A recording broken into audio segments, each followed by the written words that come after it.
untuk kali ini kita tidak bisa ibadah di dalam gereja, tapi kita harus tetap beribadah dengan kita bisa ibadah melalui HP atau online. Jadi adik-adik bisa buka HP-nya, buka channel YouTube-nya gereja kita GPDI Immanuel Cimandala. Adik-adik bisa lihat di situ ada ibadah sekolah minggu. Jadi adik-adik yang di rumah tetap lakukan ibadah dengan membuka channel YouTube-nya GPDI Immanuel Cimandala.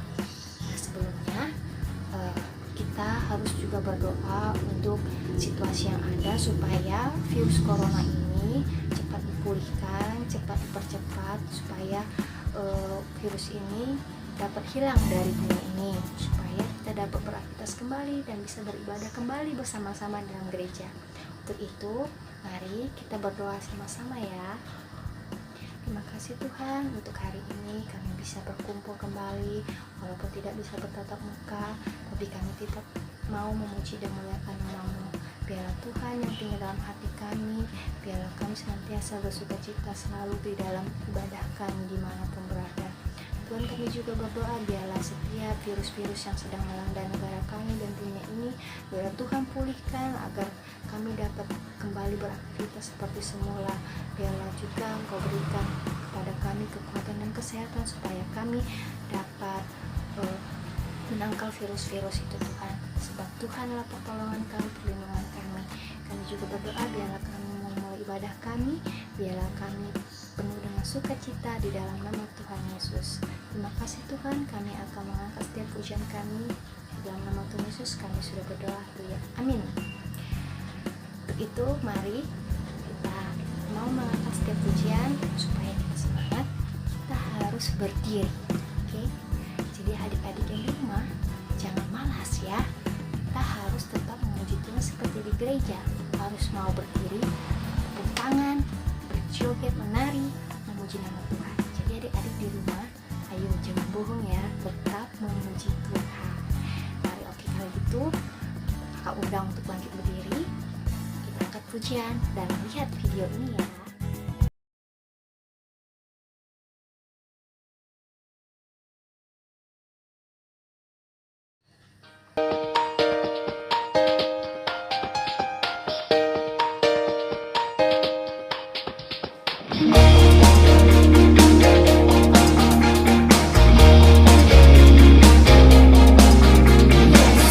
Pokok dan kita caranya, tinggallah di dalamnya.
kita mau mendengarkan firman Tuhan tentang Yesus melakukan mukjizat, yaitu membangkitkan Lazarus, di mana Lazarus mati dan Yesus membangkitkannya dan hidup kembali. Nah, di sini kita buka ceritanya ada di Yohanes pasal yang ke-11 ayat 1 sampai 44. Adik-adik bisa baca sendiri di rumah ya. Nanti kakak jelaskan di slide berikutnya. Adik-adik hanya bisa membaca aja. Selanjutnya nanti kakak jelaskan lagi lebih detail di gereja ya, kalau kita udah ketemu kembali. Oke, selanjutnya simak ya slide yang kakak tampilkan setelahnya. Coba buka di Yohanes 11 ayat 1 sampai 44 yang kalian sudah baca. Di sini menceritakan bahwa Lazarus ini adalah adik dari Maria dan Marta yang tinggal di Betania dekat Yerusalem. Mereka adalah bersaudara kandung. Maria adalah orang yang pernah meminyaki kaki Tuhan Yesus dengan minyak mur. Beda dengan Maria ibunya Yesus. Jadi, Maria yang ini bukan ibunya Yesus ya adik-adik. Nah, di sini ceritanya Lazarus, adik dari Maria dan Marta, sedang mengalami sakit.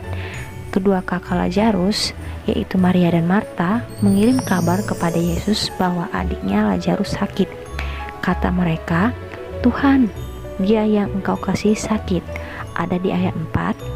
Dan di situ Yesus pun mendengar kabar itu, dan ia pun berkata, "Penyakit itu tidak akan membawa kematian, tetapi akan menyatakan kemuliaan Allah, sebab oleh penyakit itu anak Allah akan dimuliakan." Bisa dibaca di ayat 5. Setelah itu di ayat 6, Yesus sengaja tinggal 2 hari lagi di tempat ia berada, karena saat itu Yesus sedang memberitakan firman ke tempat lain, jauh dari Betania. Tetapi Yesus berkata lagi untuk pergi ke tempat lain, yaitu Yudea. Ketika Yesus tiba di Betania dekat Yerusalem, didapatinya Lazarus telah 4 hari berbaring. Bisa dibayangkan kalau 4 hari dikubur berarti udah busuk lah ya, udah bau busuk. Nah, kemudian di situ Yesus melihat banyak orang sedang berduka di rumah Marta dan Maria. Kemudian Marta datang menghampiri Yesus dan bersujud di kaki Yesus. Kemudian di situ Marta berseduh-seduh menangis. Kemudian Marta bilang kepadanya, "Misalkan Tuhan, sekiranya engkau ada di sini, saudaraku pasti tidak mati." Tapi Yesus bilang, "Jawab, saudaramu akan bangkit," katanya kayak gitu. Kemudian Marta bilang, "Aku tahu dia akan bangkit pada waktu orang-orang bangkit pada akhir zaman." Yang maksudnya itu Marta bilang kalau si Lazarus ini bakal bangkit ketika Tuhan Yesus datang kedua kalinya, bukan bangkit waktu saat Tuhan Yesus itu datang saat itu. Tetapi Yesus menegaskan bilang bahwa "Akulah kebangkitan dan hidup, barang siapa percaya kepadaku, ia akan hidup walaupun sudah mati." Jadi Tuhan Yesus bermaksud di sini bahwa apabila orang yang percaya, benar-benar percaya kepada Tuhan Yesus, beriman, maka ia akan hidup walaupun sudah mati. Jadi maksud Tuhan Yesus ini, apapun yang kita pikirkan itu nggak bisa mungkin terjadi, nggak mungkin lah Lazarus bangkit lagi kayak gitu kan. Tapi kalau di dalam Tuhan Yesus tidak ada yang mustahil, karena Tuhan Yesus itu memiliki kuasa yang besar. Jadi Tuhan Yesus sanggup membangkitkan orang mati. Nah, Marta memanggil Maria dan Maria juga menyusul Marta untuk bertemu dengan Tuhan Yesus di sana. Dan Marta dan Maria juga tersungkur menangis-nangis dan berkata seperti yang dikatakan Marta tadi. Kemudian Yesus meminta Maria dan Marta untuk menunjukkan kuburannya, dan di sana mereka menunjukkan kuburan Lazarus. Dan di situ Yesus sangat sedih dan menangis dan melihat kuburan Lazarus yang sudah tertutup rapat benar-benar.